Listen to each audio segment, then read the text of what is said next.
પહેલાં તો ભારતીય જનતા પાર્ટી ગુજરાત પ્રદેશ અને વલસાડ જિલ્લાનો હું ખૂબ ખૂબ આભારી છું કે 24 પારડી સાનપર જિલ્લા પંચાયત બેઠકમાં મારી પસંદગી કરવામાં આવી છે। મારી પારડી સાનપર જિલ્લા પંચાયતની અંદર ટોટલ કુલ 16 ગામો આવે છે, એની અંદર 4 તાલુકા પંચાયત આવે છે। 16 ગામોના તમામ સરપંચશ્રીઓ, માજી સરપંચશ્રીઓ, સભ્યશ્રીઓ, ભારતીય જનતા પાર્ટીના મારા વરિષ્ઠ કાર્યકર્તા, આગેવાનો, મારો સમાજ અને તમામ સમાજના ભાઈઓ, બહેનો, વડીલો, ખાસ કરીને યુવકોનો મને ખૂબ જ સાથ અને સહકાર મળ્યો છે। આપ અહીં વલસાડ જિલ્લા ખાતે મામલતદાર કચેરીમાં આજરોજ હું મારી ઉમેદવારી કરવા માટે આવ્યો છું અને મારા જિલ્લા પંચાયતની અંદર 4 તાલુકા પંચાયત આવે છે। તાલુકા પંચાયતના સભ્ય શ્રી પારડી સાનપરના પ્રીતિબેન પટેલ, ગુંડલાવ તાલુકા પંચાયતના સમીરભાઈ દેસાઈ, ખજુરડી તાલુકા પંચાયતના તન્વિકાબેન સોલંકી અને ધનોરી તાલુકા પંચાયતના સંજયભાઈ પટેલ, આમ 4 ઉમેદવારો સાથે અમે કુલ 5 ઉમેદવારોના ફોર્મ આજરોજ મામલતદાર કચેરી ખાતે ભર્યા છે અને કુલ 32 થી 33 હજાર મારા 16 ગામોનું મતદાન છે।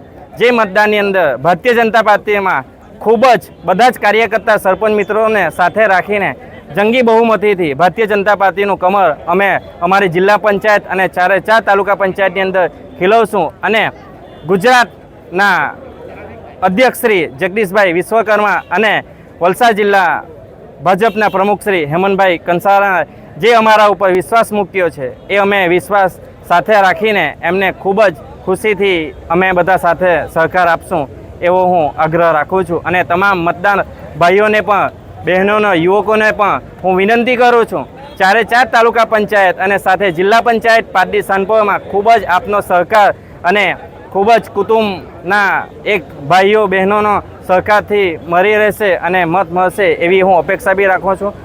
ભારત માતા કી જય।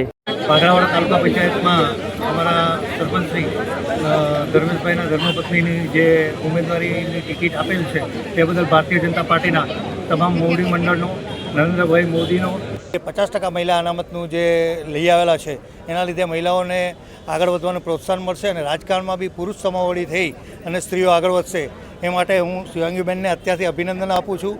વિજય ભવ।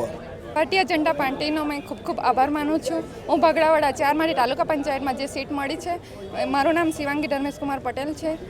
ભારતીય જનતા પાર્ટીનો એટલો ખૂબ ખૂબ આભાર માનું છું કે આજે 50% મહિલા અનામત માટે જે સપોર્ટ કર્યો છે એના તરફથી મેં પાર્ટીને પણ ખૂબ ખૂબ આભાર માનું છું। આજે મોટી સંખ્યામાં મારી સાથે જે ભાઈઓ બહેનો જોડાયા છે એમનો પણ ખૂબ ખૂબ આભાર માનું છું। મોટી સંખ્યામાં જે મારી સાથે બહેનો જોડાઈ છે એમનો ખૂબ ખૂબ આભાર। હું માનસી જય પટેલ, ભારતીય જનતા પાર્ટીએ મને ચીખલા ગ્રામ પંચાયતમાં તાલુકા પંચાયતની જે ટિકિટ આપી છે તેના માટે હું દરેક હોદ્દેદારોનો ખૂબ ખૂબ આભાર માનું છું અને વિકાસના કામો જે બાકી છે એના પર હું ખરી ઉતરીશ। નમસ્કાર, હું હેતલ જીતેશ પટેલ, ભારતીય જનતા પાર્ટી તરફથી કોસંબા જિલ્લા પંચાયત સીટ ઉપરથી ઉમેદવાર તરીકે ભાજપના કાર્યકર્તાઓ અને વરિષ્ઠ નેતાઓએ જે મને સીટ આપી છે એ બદલ હું સૌનો ખૂબ ખૂબ આભાર માનું છું। અમારો જે કાંઠા વિસ્તાર છે કોસંબા રોડ, એમાં ધોવાણનો જે પ્રશ્ન છે એ ખાસ મુખ્ય પ્રશ્ન અને બીજા જે પણ અધૂરા કાર્યો છે એ પૂરા કરીશું અને નરેન્દ્ર મોદીજીનો જે સૂત્ર છે સર્વનો સાથ, સર્વનો વિકાસ, એના ઉપર આધાર રાખીને આપણે કામ કરીશું। તો હું દરેકનો ખૂબ ખૂબ આભારી છું, કાર્ય કરશું। Thank you. મારું નામ અલય પટેલ છે, હું મોટા સુરવાનો રહેવાસી છું।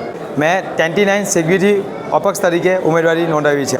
આજે અમે અમારા ગામમાં જોવા જઈએ તો 20 વર્ષથી અમારા સુરવાડા ગામને ટિકિટ નથી મળતી અને બીજું કે અમને દર વખતે એમ કહે છે કે તમને ચાન્સ મળશે, પણ અમારે આ વખતે બી કોઈ બી વાર અમને ચાન્સ નથી મળ્યો અને આ વખતે અમારા ગામજનોએ નક્કી કર્યું છે કે આપણને સીટ ના મળે તો પછી આપણે આ વખતે અપક્ષ તરીકે અમે ભૂમિકા ભજવશું।